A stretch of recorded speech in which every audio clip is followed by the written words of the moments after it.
እንኳን ለጻድቁ አባታችን ለአቡነ ኪሮስ ወርሃዊ የመታሰቢያ ክብረ በዓል በሰላም አደረሳችሁ አደረሰን። ከዚህም በመቀጠል የጻድቁ አባታችን የአቡነ ኪሮስን ዜና ገድሉን እንደሚከተለው እናሰማችኋለን።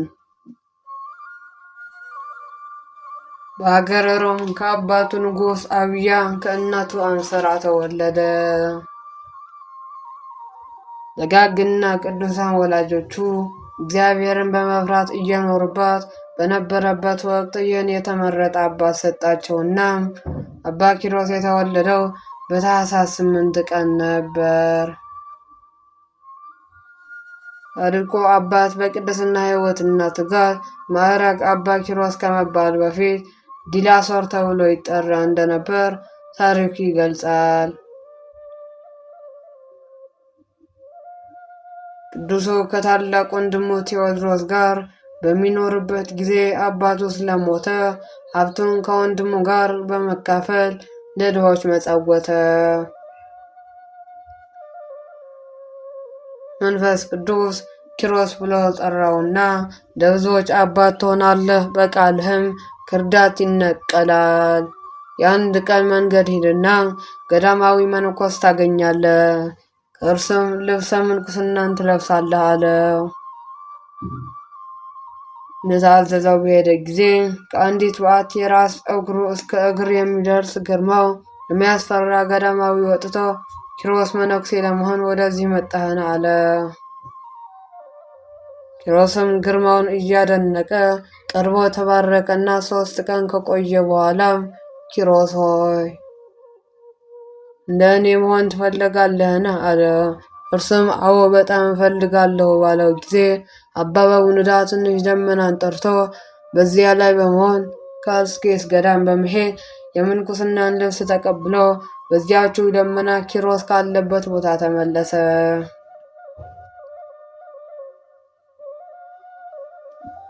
ያመጣውን አልባሰ ምንኩስናን ለኪሮስ አለበሰውና ለአባ በቡንዳ ሁልጊዜ በሰርክ ሰማያዊ ህብስትና ጽዋ ወይን ቅዱስ ሚካኤል ያመጣለት ነበር።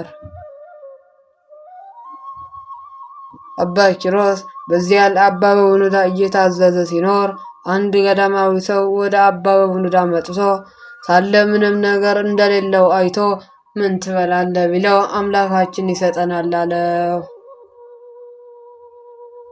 ያ እንግዳ መነኩሴም በልቡ እንደኛ ሰው አይደለምን እያለ ሲያስብ አባ በቡንዳ በመንፈስ አውቆ ለምን እንዲህ ታስባለህ? እኔም እንዳንተ በደለኛና ኃጥእ የሆንኩ መነኩሴ ነኝ አለው። ይህን እየተነጋገሩ ሳለ የሰርክ ጸሎት ደርሶ በህብረት ሲጸልዩ ፈጽሞ ደስ የሚል መዓዛ መጣ።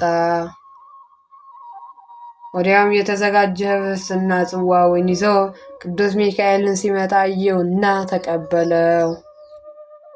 ያ እንግዳ መነኩሴ ግን አላየውምና አሁንም አስቀድሞ ያልነበረ ይህን ጽዋና ህብስት ከየት አገኘው? ይህ ባህታዊ መሰሪ ነው እያለ አሰበ።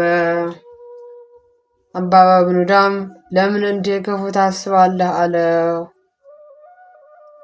መነኩሴውም አድንቆ ተቀምጠው መመገብ ጀመሩና ያ እንግዳ መነኩሴ ግን ከዚያ ህብስተ ሰማይ ቆርሶ በልብሱ ደብቆ ወደ አስቄጥስ ገዳም ሄደ።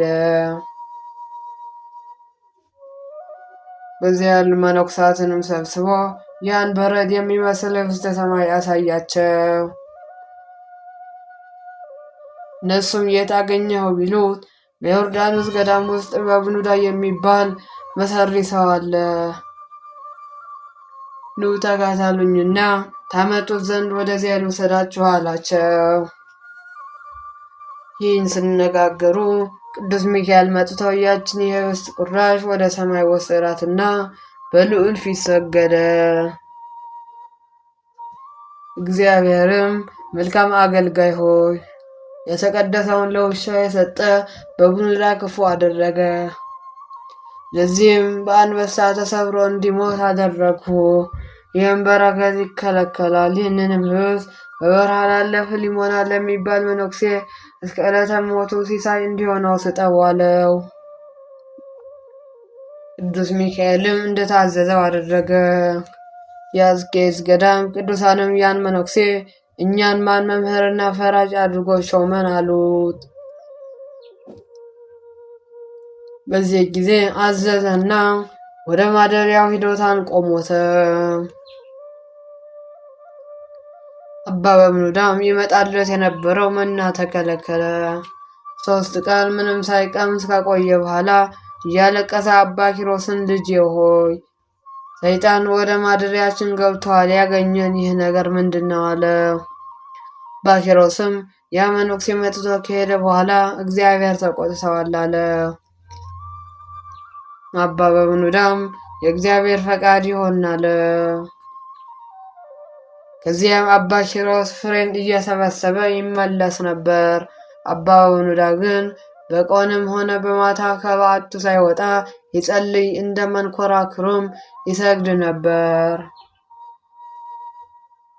አባ ኪሮስም እንግዲህ እያለ ሲኖር አንድ ቀን የዕለት ሲሳይ ፍለጋ ወደ አንዲት ሀገር ሄዶ ሳለ የኬልቄዶን ንጉሥ ሞቶ ሕዝቡ ሁሉ እየጮሁና እያለቀሱ ምድርን እየረገጡ ብዙ የፈረሰኛ ሰልፍ ተሰልፎ በአስከሬኑ ላይ አድባብ እየዘረጉ ካህናት በማይጠንት በፊቱና በኋላው እየዘመሩ ባየ ጊዜ አንዱን ሰው ይህ የማን ነው? ምንድነውስ? ብሎ ቢጠይቀው የኬልቄዶን ንጉሥ ስለሞተ ነው አለው። አባ ኪሮስም ለሞተ ሰው ይህን ያህል አጽሙ በየቦታው ይደረጋልን? እኔስ ንጉሥ ልጄ ሰርግ ያደረገ መስሎኝ ነበር። ይህን ብሎ አልፎ ፍሬ ሰብስቦ ወደ ማደሪያው ወደ አባ በብኑዳ በደረሰ ጊዜም አጽሙ በየቦታው ተበታትኖ አንበሳ ሲበላ ባገኘ ጊዜ በጣም አምርሮ እያለቀሰ እንዲህ አለ። ጌታ ሆይ ለምን እንግዲህ ታደርጋለህ? ፍርድህ መልካም አይደለም። በመንግስት በመብልና በመጠጥ በደስታ የኖሩትን በክብር እንዲቀበሉ ታደርጋለህ። ስለ አንተ ሲሉ አባትና እናትን፣ ሚስትንና ልጆችን፣ ሕያው ስምህን፣ ደስታን ሁሉ ትተው በተራራና በዋሻ በጾምና በጸሎት የኖሩትን ደግሞ ስጋቸውን ለዱር አራዊት ትሰጣለህ። የአንተን ፍርድ ነገር ላልሰማ እንዳልነሳ ሕያው ስምህን ብሎ መሬት ላይ ተኛ። 40 ዓመት ሲሆነው ግማሽ ስጋው አለቀ። ጌታችን ኢየሱስ ክርስቶስ በመልአክ አምሳል ተገልጾ ተጋዳይ ይሆን ከአርበኛ ኪሮስ ሆይ ሰላም ላንተ ይሁን፣ ተነስ አለው። ኪሮስም አንተ ማነ? መልአከ እግዚአብሔር ከሆንክ በስመ አብ ወወልድ ወመንፈስ ቅዱስ አሃዱ አምላክ አሜን በል አለው። ጌታችንም በስመ አብ ወወልድ ወመንፈስ ቅዱስ አሐዱ አምላክ አሜን አለ። ኪሮስ መነሳት ባቃተው ጊዜ ምድርን ስጋውን አትያዥ ባላት ጊዜ ፈጥኖ ተነሳና ኪሮስም ጌታችንን እንደሆነ አወቀ። መላ ሰውነቱ እንዳበሰው፣ ሰውነቱ እንደ ሕፃን ሆነ። በምድር ላይ ሰግዶ ጌታችን እንደ መብረቅ ሲለወጥና እልፍ አእላፋት መላእክት ሲያመሰግኑት አያቸውና ጌታችንም ኪሮስ ሆይ አንተ ሚስትህን ልጆችን በመንግስት የተውህልኝ የማርያም ልጅ ኢየሱስ ክርስቶስ ነኝ። ስለ ሁሉ ብዙ ታገኛለህ። በምድር ላይ እንዳንተ ትዕግስትን የለበሰ አላገኘሁም። ለዚያ እንግዳ መነኩሴ ቅዱሳቴን ለምን ሰጣችሁት?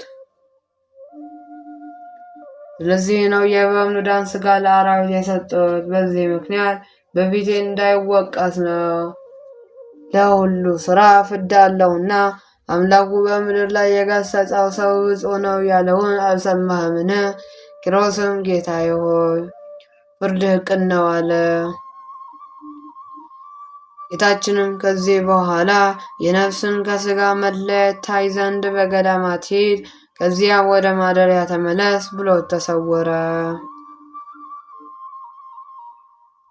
አባ ኪሮስም በጌታችን ታዝዞ ደብረ ባሳት በደረሰ ጊዜ ቤተ ክርስቲያኑን ተሳልሞ የእመቤታችንን ስዕል አይቶ ከዓይኖቹ እንባ እያፈሰሰ እመቤቴ ሆይ አስብኝ እያላት፣ ስዕሉም ኪሮስ ሆይ መምጣትህ መልካም ነው፣ የአባትን አጽም ትጠብቅ ዘንድ ወደ ማደሪያ ተመለስ አለችው። ይህን ሰምቶ በስዕሏ ፊት 700 ስግደትን ሰገደና በዕብራይስጥ ቋንቋም እንግዳ ነህና በቃ በምሕረት መዝገብም ተመዝግቦልሃል የሚለውን ቃል ሰማ። እዚያም መስፈርስ የሚባል ሕማም ለብዙ ጊዜ የታመመና በምድር ላይ የወደቀ ሰውን አገኘ። በራስጌው ቅዱስ ሚካኤልን፣ በግርማው ቅዱስ ገብርኤልን፣ በቀኙም ቅዱስ ሩፋኤልን፣ በግርማው ሰዳኪኤልን በክንፋቸው ጋርደውት አየ። እነርሱም በገዳዮች ፊት ሞትን የማይፈራ ሆይ እንዴት ነህ ብለው ሰላምታን ሰጡት።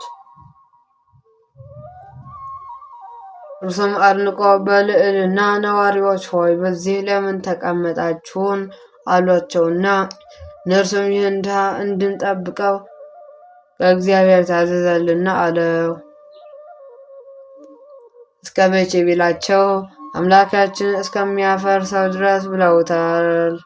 እንዲሁም አምላካችን ሲያሳርፈው እኛ እዚህ ላይ እንቀመጣለን። ከዚህም በኋላ ወደ ታመሰው ተመልሰው በዚህ ቦታ ከኖርሁና ከታመምህ ምን ያህል ዘመን ነው ብሎ ጠየቀውና በሽተኛውም በዚህ ቦታ ስኖር 85 ዓመት ነው፣ ከታመምኩ 20 ዓመት ነው አለ። መልሰውም አበምኔቱና የገዳሙ መነኮሳት ይጎበኙሃል አለው። በሽተኛውም አባቴ ሆይ አባቴም የለም፣ ፊታቸውን ካየው 15 ዓመታትን ነው አለው። አባ ኪሮስም አባትህ ማን ነው? እናትህስ ማናት? ብሎ በጠየቀው ጊዜ አባቴ የኬልቄዶን ንጉሥ ነው፣ እናቴም ንግሥት ናት። በአባቴ ቤት ያሉ ሰዎች ወርቁንና ብሩን ቀጭኑንም ልብስ ከብዛቱ የተነሳ በእግሮቻቸው ይረግጡታል አለው። ጥያቄውን በመቀጠል ወደዚያች ገዳማን አደረሰ ብሎ ጠየቀውና እርሱም እንዳንተ ያሉ 2 ሰዎች ወደ አባቴ ቤት መጥተው ከዚያ አደሩ። እኩለ ሌሊትም ሲሆን ፊቱ ብሩህ የሆነ ሰው ወደ እኔ መጥቶ ሚካኤል ብሎ ጠርቶ ሲነጋ ተነስተህ ከእነዚህ ቅዱሳን ጋር ሂድ አለኝ። እኔም ወጥቼ ወደዚህ ገዳም ደረስኩ አለ። አባ ኪሮስም የአባቱን የበብኑድንና የሌሎችንም ቤተ መንግስትን እየተወ የመነኑ ቅዱሳንን ሁኔታ እያነሳ አያጽናናው። እግዚአብሔርም የሚወደውን ይገስጻልና አታድንቅ አለው። ያ በሽተኛ ሚካኤልም እውነት ነው፣ ለእኔ ይገባኛል፣ ስለ ኃጢአቴም ይህን ተቀበልኩ ብሎ መልሶ ዝም አለ። ያን ጊዜም በሞት ያሰናብተው ዘንድ አባ ኪሮስ ወደ እግዚአብሔር ጸለየና ጌታችንም በክብር መጣ። ጌታችንም አባ ኪሮስን ምን ያህል እንደምወድ የመላእክት ሰራዊት ያዩና ያውቅ ዘንድ ይህችን የገነት ተክል አበባ ከእጄ ወስደህ በፊቱ ላይ ጣል አለ። ኪሮስም እንዲሁ አደረገ። ያን ጊዜም የበሽተኛው የሚካኤል ነፍስ ያለ ጻዕር በፍጥነት ወጣችና መድኃኒታችንም ተቀብሎ ሳማት። ከእነርሱ ጋርም በብርሃን ሰረገላ ውስጥ አስቀመጣት። አውጥቶም በሰማያዊ ክብር አኖራት። አባ ኪሮስም አለቀሰ። አባ ኪሮስም የገዳሙ መነኮሳት ያን በሽተኛ እንቅበሩት ሲላቸው ፈቃደኞች ባለመሆናቸው እያንጎራጎሩ ነበርና 4ቱ የመላእክት አለቆች ሥጋውን በከርቤና በሚአ አጠኑ።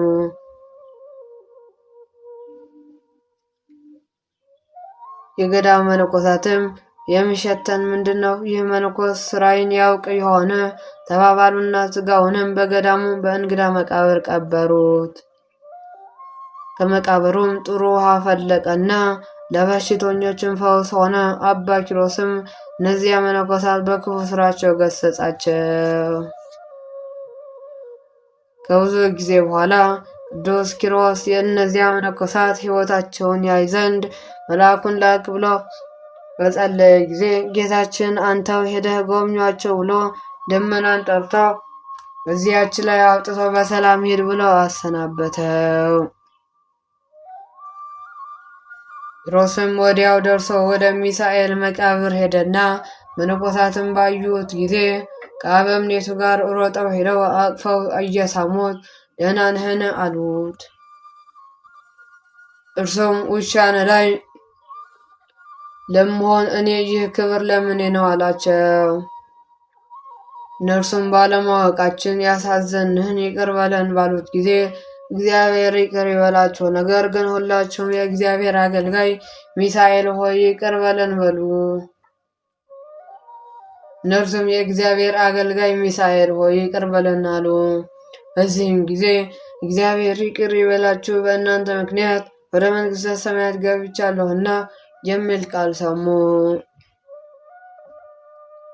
እነርሱም ይህን የናቅነውንና የጣልነው ሚሳኤል አይደለምን ብለው እያደነቁ አጽሙ ወደ ቤተ ክርስቲያን ውስጥ ሊያስገቡት በፈለጉ ጊዜ ባለበት ተዉት። ነገር ግን በጸሎቱ ትጠቀሙ ዘንድ ተስካሩን አድርጉ አላቸው።